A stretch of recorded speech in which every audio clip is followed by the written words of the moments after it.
সকাল সকাল এক কাপ চা না হলে যেন দিনটা একদমই ভালো যাবে না, মাথাটা হ্যাং হয়ে থাকে। তো আমার মতো কার কার এরকম হয়? তো সবাইকে আসসালামু আলাইকুম। কেমন আছেন সবাই? আশা করছি সবাই খুব খুব ভালো আছেন। আলহামদুলিল্লাহ আমিও ভালো আছি। আজ অনেক দিন পর একটি ব্লগ আপনাদের সাথে শেয়ার করতেছি। একদম সংসারের টুকটাক কাজ করতে করতে আপনাদের সাথে কথা বলবো। মাঝে কিছুটা ব্যস্ততার জন্য ভিডিও আপলোড করতে পারিনি, ব্যস্ততা ছিল, একটু অসুস্থও ছিলাম। আর সকাল সকাল হচ্ছে আজকে চা দিয়ে মুড়ি দিয়ে খাবো, বাবু খুব ডিস্টার্ব করতেছিল, যার জন্য একটু বেলকনিতে মিষ্টি রোদে বসে চাটা খেয়ে নিলাম। আর এখানে হচ্ছে আমি কিছুটা কলমি শাক আজকে রান্নার জন্য নিলাম, এটা গতকালকে নিয়ে আসছিল, তো এটা বাছাই আছে, শুধু এখন কুচি কুচি করে কেটে ধুয়ে ভাজিটা করব। শুকনো মরিচের ঝালে ভাজিটা হবে। আর এইদিকে আমি আজকে অনেক হচ্ছে কাপড় চোপড় একদম ক্লিন করব, সাথে ওয়াশরুম সব কিছু, অনেক কাজ আজকে। তো আমি এদিকের কাজটা সেরে আবার রান্নাঘরে চলে আসলাম। এবার এসে হচ্ছে শাকটা ভাপে দিয়ে দিলাম, তারপর হচ্ছে এটা তেলে যাবে বাগারে। আর আমি শুকনো মরিচ দিয়ে একটু ঝাল ঝাল বাগার দিব। ভাতের সাথে মেখে ডলে খেতে কিন্তু যে কোনো ভাত মানে শাক ভাজিতে বেশ লাগে শুকনো মরিচটা। এদিকে ভাত হয়ে গেছে, শাকও প্রায় হয়ে যাবে। এখন জাস্ট একটু বাগার দিব। আর কিছুটা শিং মাছ আছে, সেটা আমি এখন কেটে তারপর শিং মাছ আলু দিয়ে রান্না করব।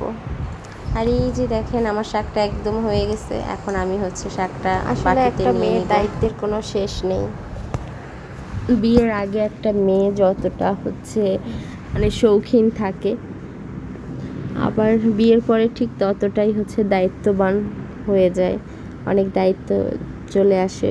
আর মেয়েরা না সেটা খুব মানে একটা মেয়ে একদম কিচ্ছু পারে না, সেই মেয়েটাও কি সুন্দর একটা নতুন সংসারে এসে সব কিছু নিজের হাতে গুছিয়ে নেয়, সবাইকে আপন করে নেয়। এটা মেয়েদের মধ্যে আল্লাহ তাআলা মানে আল্লাহ প্রদত্ত একটা বৈশিষ্ট্য, আল্লাহ দিয়ে দিয়েছে এই গুণটা। অনেক সময় না এরকম হয় যে যখন নতুন অবস্থায় শ্বশুর বাড়িতে আসা হয়, অনেক কথা শুনতে হয়, কিছু থাকে না টক্সিক মানুষ, মানে কাজ না পারলে বা কিছু না পারলে অনেক কিছু শোনায়, মানে সেসব কথাগুলো মনে পড়লে কিন্তু আসলে পরবর্তী সংসারে মানে হাসিই পায়। আর একটা কথা হচ্ছে মানে এরকম কিছু টক্সিক হচ্ছে রিলেটিভস থাকে, আসলে তাদের সাথে আসলে পরবর্তীতে ভালো একটা সম্পর্ক রাখা খুব কঠিন হয়ে যায়। মানে স্বাভাবিক সম্পর্ক থাকলেও ইসলামের জন্য হলো, কিন্তু অন্তর থেকে থাকে না। তো অনেক কথা বলে ফেললাম। আর এইদিকে হচ্ছে আমার মাছটা ক্লিন করা একদম শেষ, আমি যতটুকু পারলাম ক্লিন করে নিলাম।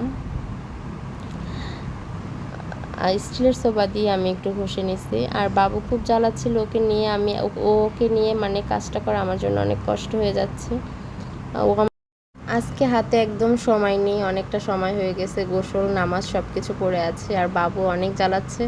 তো আমি একদম হাতে মেখে হচ্ছে শিং মাছটা রান্না করে নেব। কয়েকটা আলু একটু ছোট ছোট করে কেটে নিলাম, আর সাথে হচ্ছে মাছটা একসাথে সব কিছু দিয়ে মাখিয়ে নিলাম। তো আজকে বলো এটুকুই, আল্লাহ হাফেজ।